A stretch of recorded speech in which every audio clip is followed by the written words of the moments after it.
Mahalo everyone, and welcome to another deck video here on the Jolly Scarecrows channel. You're with me, Joe, and today I'm presenting the second part of our hashtag Team Seas deck series, essentially where we're trying to go along with the theme of clearing rubbish from the sea as part of the Team Seas campaign to clear £30 million worth of rubbish from our seas by the end of 2021. The links to donate to that campaign are in the description. And hopefully you will go to that if you feel that you can, but also appreciate how thematic this deck is in relation to that campaign. I was trying to come up with a bunch of concepts to work with this, and really the card I wanted to include the whole time is Junk Collector, just because this is the exact card to fit what the campaign is. And this card, basically, you can banish it face up on the field and resolve a normal trap in your graveyard as if it was on the field. And so thinking about that and water-based cards, I was obviously going to go with Torrential Tribute, which destroys all monsters as soon as one is summoned. And I thought, you know, between the two, there could be a really interesting deck. And combined with that, there's a whole new wave of water support that's going to be coming out. It came out in the recent Revo Brothers set, which should be on the channel soon. We did a box opening of that, and a bunch of the other sets coming out in the near future. So yeah, I thought I'd showcase all of that for you in one nice and concise deck. The kind of idea, I guess, maybe turn 1, turn 2, is basically you're going to be wanting to get out some of your rank 4 XEs, and the main way of doing that is through a combination of these things like the Juniper Princess, which lets you special summon fish, and the real key one is this Buzzsaw Shark. You can target itself, and it'll allow you to special summon another fish. So you can either bring out another copy of Buzzsaw Shark, or you can bring out 7 coloured fish, and then you've got 2 level 4s on the field for you to go in, and I'll explain more about that later. The other play you can do is use the Thessalia, so this wonderful reimagining of the jellyfish card essentially allows you to send an Uni from your deck to the graveyard and special summon a level 4. Actually, it's just any water monster actually from your hand, so often you'll be going Thessalia into the shark, and then the shark can bring out, you can either bring out a Kraken, because Thessalia is Aqua type, or you can bring out a 7 coloured fish.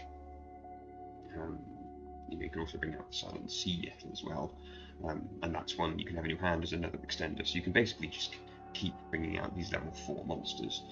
And the idea behind that is that there's 2 kind of different ways you can go. You can either go straight into Bahamut Shark, and this will let you detach a material and summon a rank 3 or below XEs, and you're obviously going to want to be going into Totally Awesome.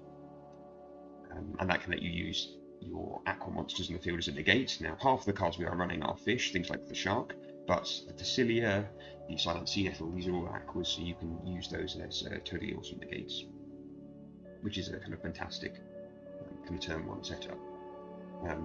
What you can also do with this effect, you can special summon any water monster. You can be looking at this really nasty thing, the Kairyu-Shin Leviathan, and you might have already heard about how good this card is.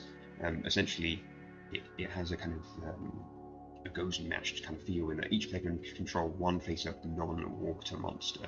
So right there, you can really stop your opponent often making plays, because most decks don't run a whole bunch of water monsters to begin with, so they're often only limited to being able to play 1 monster unless they can get rid of this. Plus, every turn you get to search for an Uni type card, which is itself fantastic.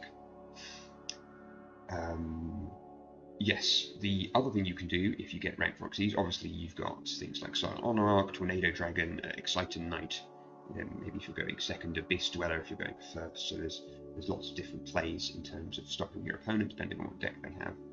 The way you can overwhelm them is through things like the Stealth Kraken, so this makes everything on the field water. Again, if you're going up against something that's attribute specific, you'll want to be bringing this out.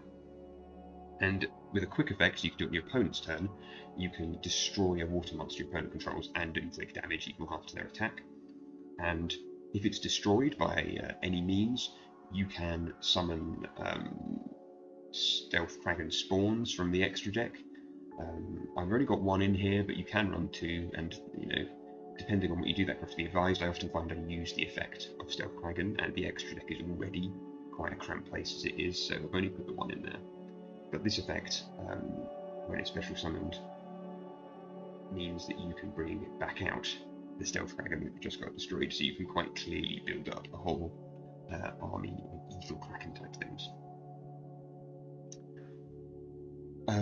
So in terms of the spell support, obviously Fish Sonar lets you search for any water normal or a card that lists Umi, so you can search for a Kairyu-Shin or a Facilia. Basically you can search for a lot of these decks kind of play things. Even the Mega Fortress Whale, which is the kind of boss of the deck, this can allow you to perform kind of battle phase OTKs in that you can attack directly with water monsters, and if you use the effect of Sea Stealth 2, at the start of the battle phase, special summon one monster that lists Umi that's in the graveyard, so you can bring this thing out. And so, yeah, and also during the battle phase, this has got an instant destruction effect too.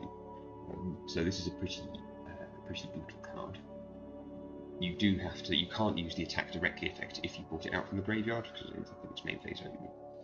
But if you're able to bring this out before that, then you can just skip over your opponent's monsters. And that's just really handy. Fury the Kairyu-Shin is your torrential tribute searcher, so this feeds more into the junk collector side of the deck, and kind of the idea hopefully should be you should get torrential tributes out, and you can use the in-graveyard effect of Fury of the Kairyu-Shin to prevent your own water monsters from being destroyed by its effects.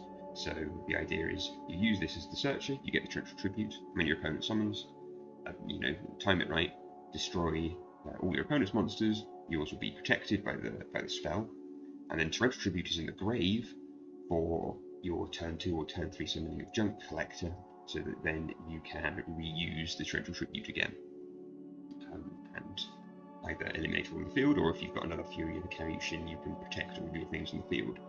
And if you've got the Stealth Dragon, all of your monsters will become water, including the Junk Collector, which is the only non-water monster we're playing in the main deck. So that's always quite cool if you can protect the Junk Collector, even though, I mean, the banish it. So we're running a Legendary Ocean rather than the other spell because of how good Kairyu-Shin Leviathan is. So as a 5-star, if you've got the Legendary Ocean out, it'll become 4. You do have to bear this in mind when you're going into the XEs, so you want to save playing the Legendary Ocean until you're going to be normal summoning Kairyu-Shin, because then you're going to run into problems when you go into this 4-star engine. But just for that thing alone, we're playing this rather than the new kind of Umi spell. But you could play that. You could have maybe a mix of both in the deck, because as you've seen, you search for an Umi type card using the Kairyu-Shin, so you can go either way. Yeah, Sea Stealth 2 special summons a monster. Annoyingly, it goes into defense position, but if you're bringing back the Mega Fortress Whale, you can make a destruction, so that's always pretty nice. Sea Stealth attack we've kind of seen before. Essentially, this makes your battlers with Kairyu-Shin pretty annoying, and it can make Mega Fortress Whale this indestructible wall, so it's often pretty good to have Sea Stealth attack and Sea Stealth 2. Even if you've got those two and an empty field of monsters, you can bring back Fortress Whale, and it becomes pretty strong. Yeah, Kairyu-Shin of the Reef smashes forward a load of your good Umi monsters straight from the deck, and it can also be good with Junk Collector to bring your pieces on the board. In terms of the main deck, I think the only thing I haven't mentioned yet is Ice Knight. Essentially, just gives you a free normal summon, and it's 4-star, and it's an aqua, so you can, again, it's another extender. Silencing Nettle is a way to recycle your water monsters. And in terms of the rest of the extra deck, so we're running a copy of Instant Fusion. You can either go into the Sea Monster of Theseus and go into the Ravenous Crocodile, or you can go into Rare Fish as another 4-star. Obviously, because we're running a strong XEs kind of element, got Divine Arsenal in here for kind of main phase 2. and we're not really running many of the Marincess. I'd quite like to make a different build around that, but I decided not to run them except for this one, because sometimes you can end up with some dead water monsters, and it's often quite nice to be able to bring this out and special summon some of your things, maybe like a Doom Kraken. And Facilia has also got a second effect. I haven't mentioned this yet. When your opponent activates a spell and you've got Umi, you can negate the effect and increase the attack and defense by 600. And you can often end up with a board to begin with, which has like Ice Knight Facilia, or you normal summon Ice Knight, you make the summon of Facilia, and you can lock your opponent out of spells, and if you're able to then bring out Kairyu-Shin, you're then locking them out of monsters too. So it can be quite devastating even without going into the extra deck. I'd quite like to see the non-extra deck version. I'm sure those exist, of just getting these two out turn 1. Yes, so with that, I think that's the entirety of the deck covered.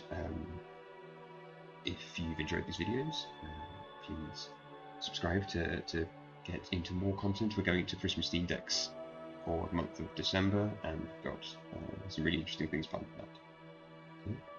So, sayonara.